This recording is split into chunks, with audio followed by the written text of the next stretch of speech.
Merci de nous choisir pour vous informer. Bienvenue dans la grande édition du week-end sur Congo 26 Télévision. À la une de l'actualité, d'abord un tournant historique, la République démocratique du Congo et le Rwanda ont signé à Washington un accord de paix majeur sous la médiation des États-Unis d'Amérique. Un texte ambitieux censé mettre fin à près de 30 ans de violence dans la région des Grands Lacs. Nous vous en présentons les points essentiels dans un décryptage signé par notre rédaction. L'accord de Washington, toujours vu par ses principaux acteurs, Donald Trump, Paul Kagame et Félix Antoine Tshisekedi Tshilombo, ont livré des discours brefs lors de la ratification de l'accord. Entre optimisme affiché et prudence assumée, seul le président du pays agresseur semble indécis. Et puis à Kinshasa, sécurité renforcée autour de l'aéroport international de Njili. Plus de 300 jeunes ont été interpellés ce vendredi lors de l'opération Sokola Aéroport, une action menée pour contrer les activités suspectes dans cette zone stratégique du pays. Voilà tout pour les sommaires, le développement de ces grands titres dans un instant. Sous l'égide des États-Unis d'Amérique, la République démocratique du Congo et le Rwanda ont signé jeudi un accord de paix visant à mettre fin à 3 décennies de conflits meurtriers dans la région des Grands Lacs, avec des millions de morts dans la partie est de la RDC. Baptisé Accord de Washington pour la paix et la prospérité. Ce texte marque un tournant historique pour l'Afrique centrale. Voici le point clé de cet accord dans un condensé signé Fabien Lumbala-Wakalonji. Dans un langage accessible à tous, l'accord de Washington parle de la fin des hostilités entre le Rwanda et la République démocratique du Congo. Les deux pays s'engagent à respecter mutuellement leurs frontières, à cesser toute hostilité et à ne plus soutenir les groupes armés opérant sur les territoires voisins. Le Rwanda s'engage à retirer toutes ses troupes présentes sur le sol congolais dans un délai maximum de 90 jours, soit 3 mois. Un programme conjoint de désarmement, démobilisation et réintégration sera mis en œuvre pour les groupes armés, avec un accent particulier sur la neutralisation définitive des FDLR. Un plan humanitaire encadré par les Nations Unies permettra le retour sécurisé des réfugiés et déplacés internes dans leur foyer. Et concernant ce sujet qui fâche, le partage des ressources minières. L'accord prévoit la création d'un cadre de coopération économique et régionale autour de l'exploitation des minerais stratégiques sous la supervision internationale, notamment des États-Unis et d'autres puissances. Un comité international de suivi incluant les États-Unis, le Qatar et l'Union africaine sera chargé de veiller à la mise en œuvre effective de chaque disposition, et des rapports trimestriels seront publiés. Présent à cette cérémonie et lui-même signataire de ce document, le président américain Donald Trump a salué 2 grands dirigeants qui ont choisi la paix après trop d'années de souffrance, a-t-il dit. Le Rwandais et son homologue congolais Félix Antoine Tshisekedi Tshilombo ont exprimé leur volonté d'ouvrir une nouvelle ère de coopération. Cependant, des observateurs signalent plusieurs limites. Le groupe dit rebelle M23, acteur central de la crise actuelle dans l'est de la RDC, n'est pas signataire. En outre, même si le président Donald Trump l'a évoqué dans son discours, l'accord reste silencieux sur les mécanismes de justice pour les crimes passés, soulevant des interrogations sur la réconciliation durable. Malgré ces zones d'ombre, l'accord de Washington symbolise une avancée diplomatique majeure. Reste à voir si cette volonté affichée se traduira sur le terrain par un réel changement pour des millions de Congolais affectés par cette agression barbare, sans oublier les massacres et les pillages innommables.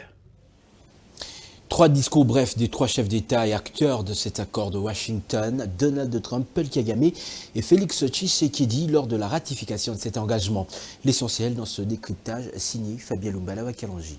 D'abord, l'hôte de marque, Donald Trump, le président américain. Il a salué le courage de Kagame et Tshisekedi, les qualifiant de grands dirigeants. Il s'est félicité d'avoir mis fin à un conflit de plus de 30 ans en République démocratique du Congo avec 10 millions de morts. Il a souligné le rôle des États-Unis comme médiateur, avec une volonté claire de sécuriser l'accès aux minerais stratégiques. Le médiateur a annoncé un partenariat économique gagnant-gagnant avec la RDC autour des terres rares. Il a présenté l'accord comme un nouveau modèle de paix durable et de prospérité partagée. Quant à Paul Kagame, il a remercié Donald Trump pour sa médiation équilibrée, pragmatique et non partisane, a-t-il souligné. Il a reconnu l'échec des tentatives précédentes de paix. Kagame a affirmé l'engagement du Rwanda à respecter l'accord et à tourner la page des conflits. Il a insisté sur la responsabilité des pays africains à consolider la paix, sans blâmer les acteurs extérieurs. Enfin, le chef de l'État congolais, Félix-Antoine Tshisekedi, il a exprimé sa gratitude envers Donald Trump et les partenaires africains internationaux. Il a cité nommément l'Angolais Lourenço et l'ancien chef de l'État kenyan, Uhuru Kenyatta. Il a présenté l'accord de Washington comme un tournant historique. Tshisekedi Tshilombo a engagé la RDC à appliquer l'accord avec sérieux et rigueur. Une chose reste vraie, une guerre injuste frappée par la loi de l'Omerta est aujourd'hui un sujet de discussion dans tous les salons diplomatiques, politiques, sécuritaires et des business dans le monde entier. Jeudi 4 décembre 2025, en pleine tension diplomatique, alors que le combat se poursuit entre les FARDC et le AFC M23, Félix Tshisekedi et Paul Kagame ont signé à Washington un accord négocié sous la médiation des États-Unis d'Amérique.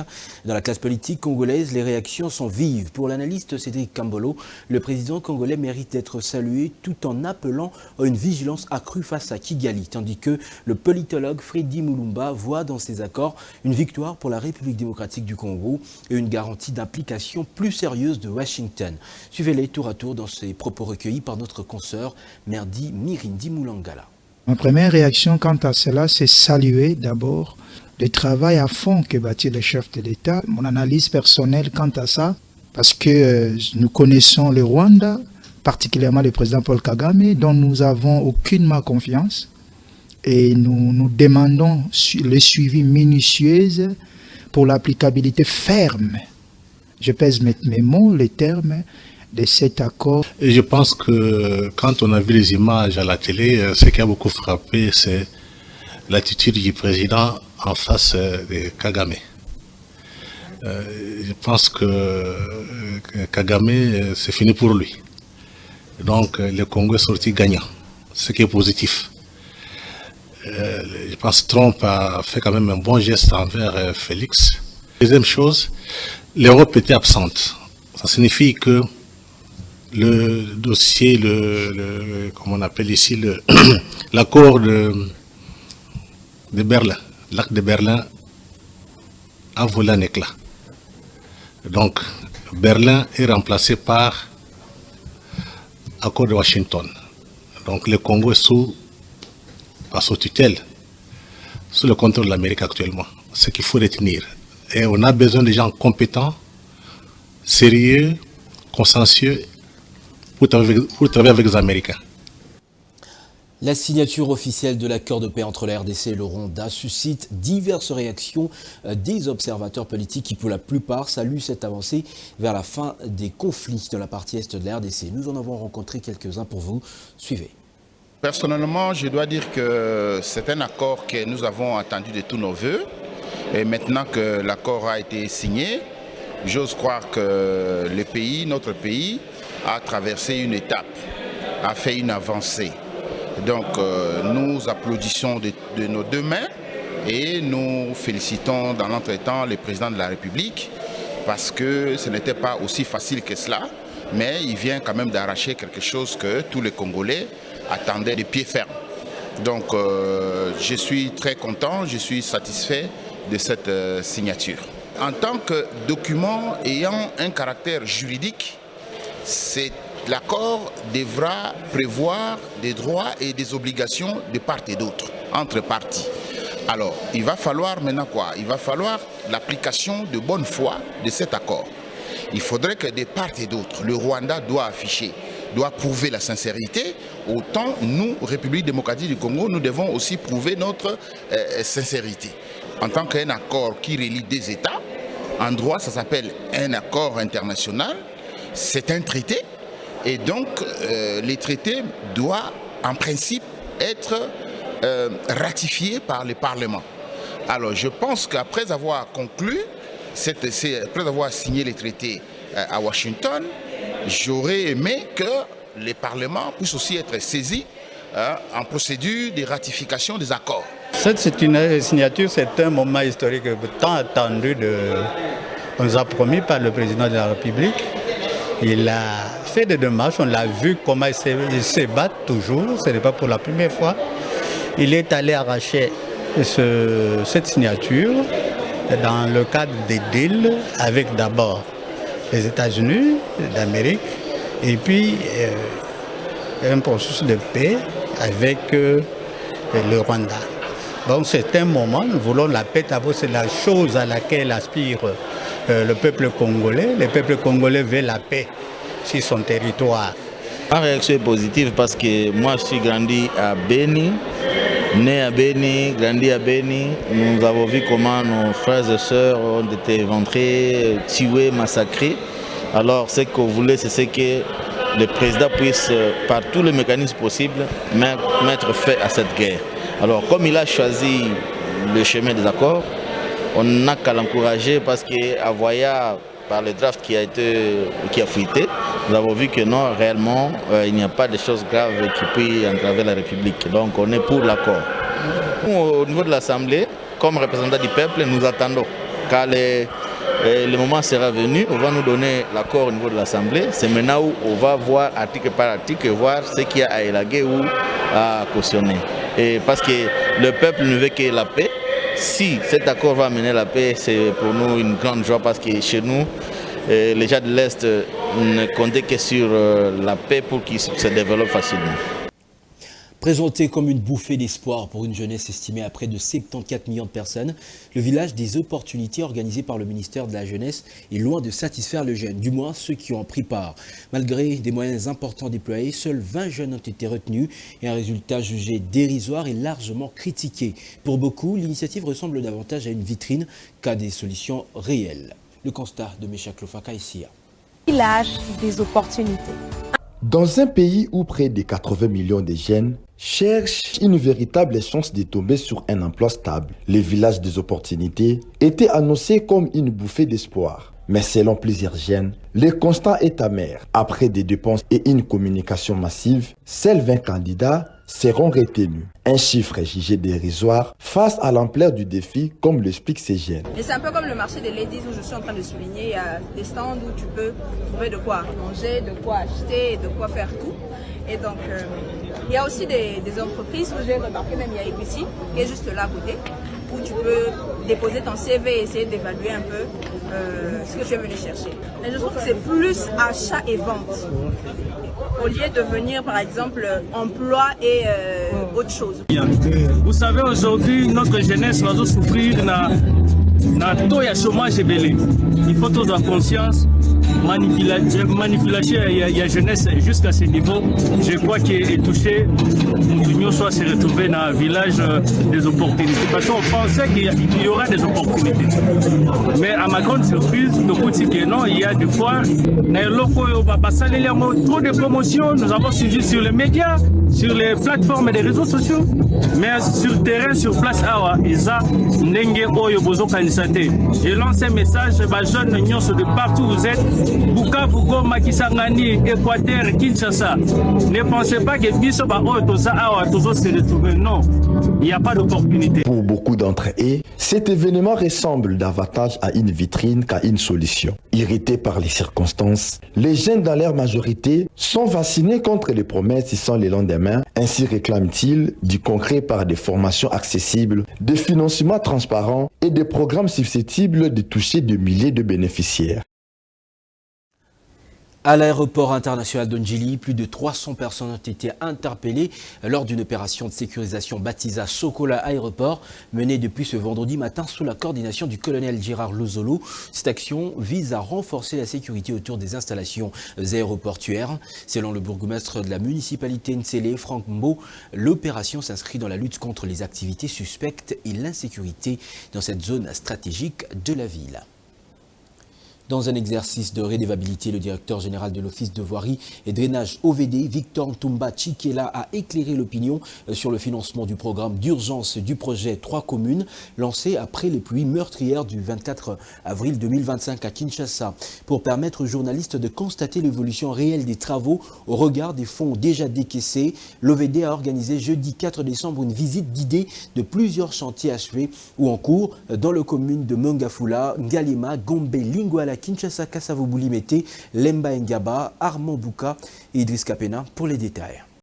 C'est par l'érosion Makengo dans la commune de Mongafula au quartier Kimbundu qu'a commencé la visite de chantier de ce groupe de journalistes guidés sur terrain par une forte équipe de l'OVD visiblement disposée à apporter toute la lumière sur l'évolution des différents chantiers. Ici par exemple, c'est un chantier en cours d'exécution qui avoisine 33% de taux de réalisation avec la construction de ces collecteurs de 2,65 km depuis son lancement pour une durée maximale de 25 mois dans le cadre du programme d'urgence. Comme l'un de 3 intervenants retenus dans le cadre de l'exécution de ce programme d'urgence et projet de 3 communes, l'OVD, par son directeur général, a tenu à apporter les précisions suivantes sur le financement de ces travaux.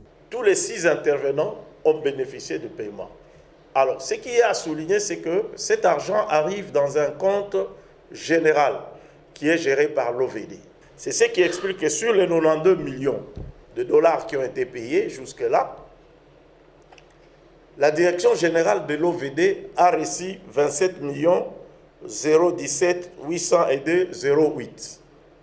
Notre direction provinciale a bénéficié sur les 92 millions 14 614 337,46. La direction provinciale de l'Office des routes a bénéficié sur cet argent de 13 418 740,24. L'Agence des grands travaux a bénéficié sur ces paiements, c'est-à-dire sa direction provinciale, de 11 941 266,04. Le ministère provincial, c'est-à-dire l'hôtel de ville, a bénéficié de 21 800 421,98. La RVF a bénéficié d'un montant de 2 850 000. Le génie militaire qui travaille aussi pour les travaux de curage a bénéficié de 375 000 $. Voilà la répartition de ces 92 millions. En ce qui les concerne, pour un montant total reçu de 27 millions de dollars, l'OVD déclare avoir payé aux entreprises 24 millions de dollars et le 14 millions mis à la disposition de sa direction provinciale, dont 13 millions ont déjà été justifiés. La direction provinciale de l'OVD a déjà justifié 13 millions de dollars. Donc, quand on fait la différence de 14, il reste encore à peu près 800 000 à justifier, qui permet de... Les travaux sont en cours.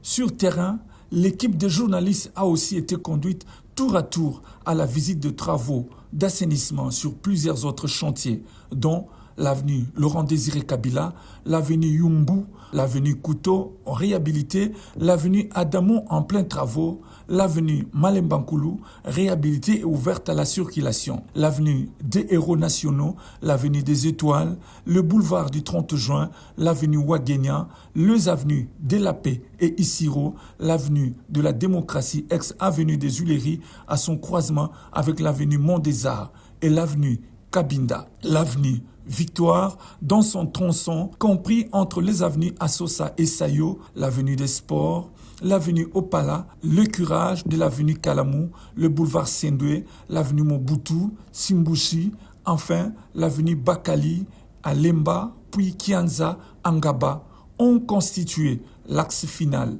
de cette visite qui s'est terminée tard dans la soirée. À l'OGFREM, la session budgétaire 2026 a été clôturée ce vendredi 5 décembre avec une note de satisfaction. C'est le directeur général de cet établissement public, William Kazumba, qui a mis fin à cette session au cours d'une cérémonie organisée dans le bâtiment abritant la direction générale. Trésor Kanetambi, comme a été témoin de l'événement. C'est sur ces mots modestes que je déclare clos les travaux de la session budgétaire 2026. Ces mots sont ceux d'un responsable qui se bat pour le bon fonctionnement de l'Office de gestion du fret multimodal, OGFREM. Au cours de cette rencontre, l'essentiel était l'adoption du budget de l'exercice 2026, validé par la commission budgétaire qui a présenté son rapport à l'issue des travaux. Un travail jugé valide par le directeur général de l'OGFREM, William Kazumba, qui, dès sa prise de parole, a félicité la commission. J'avais émis le vœu de voir la commission budgétaire me proposer un budget ambitieux, optimiste et réaliste. Et au vu des agrégats qui se sont dégagés de vos travaux, j'en suis pleinement satisfait. Tout en demandant à l'ensemble de notre personnel de fournir encore davantage, un peu d'effort et de s'engager à servir notre office dans la discipline et la conscience du travail. Le patron de l'OGFREM a pour la circonstance fait remarquer que les prévisions budgétaires exercice 2026 connaissent un accroissement contrairement à l'exercice précédent. Vous venez de proposer des prévisions budgétaires qui contiennent notamment des produits prévisionnels des dollars américains 207 063 936, des charges prévisionnelles des dollars américains 162 859 662, ainsi qu'une marge brute d'autofinancement prévisionnel des dollars américains 44 204 274. S'agissant du capital humain, William Kazumba a annoncé les nouvelles lignes directrices de 2026 qui permettront à cet établissement public de tirer de gros profits. Il sera donc question en 2026 de permettre à l'Office de tirer un grand profit des capacités et aptitudes de son personnel qui mérite un bon encadrement de la part de ses supérieurs hiérarchiques et qui a droit de retrouver son prestige, de travailler dans un établissement aussi noble et prestigieux comme l'OGFREM. Rappelons que cette rencontre intervient quelques jours après la signature du contrat entre l'OGFREM et la firme sud-africaine Yellowstone pour la construction du port sec de Kasumbalesa, un projet qui s'inscrit dans les cadres de grandes réalisations de l'Office. C'est par ici que nous mettons un point final à cette grande édition du week-end. Voici l'essentiel à retenir. D'abord, un tournant historique. La République démocratique du Congo et le Rwanda ont signé à Washington un accord de paix majeur sous la médiation des États-Unis d'Amérique. Un texte ambitieux censé mettre fin à près de 30 ans des violences dans la région des Grands Lacs. Nous vous en avons présenté les points essentiels dans un décryptage signé par votre rédaction.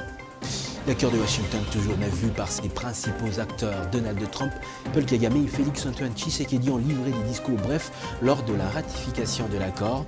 Entre optimisme affiché et prudence assumée, seul le président du pays agresseur semble indécis. Et puis, à Kinshasa, on vient de le dire, sécurité renforcée autour de l'aéroport international de Njili. Plus de 300 jeunes ont été interpellés ce vendredi lors de l'opération Sokola Aéroport, une action menée pour contrer les activités suspectes dans cette zone stratégique du pays. Ce journal est complètement terminé. Merci de l'avoir suivi, mesdames et messieurs. Bonsoir.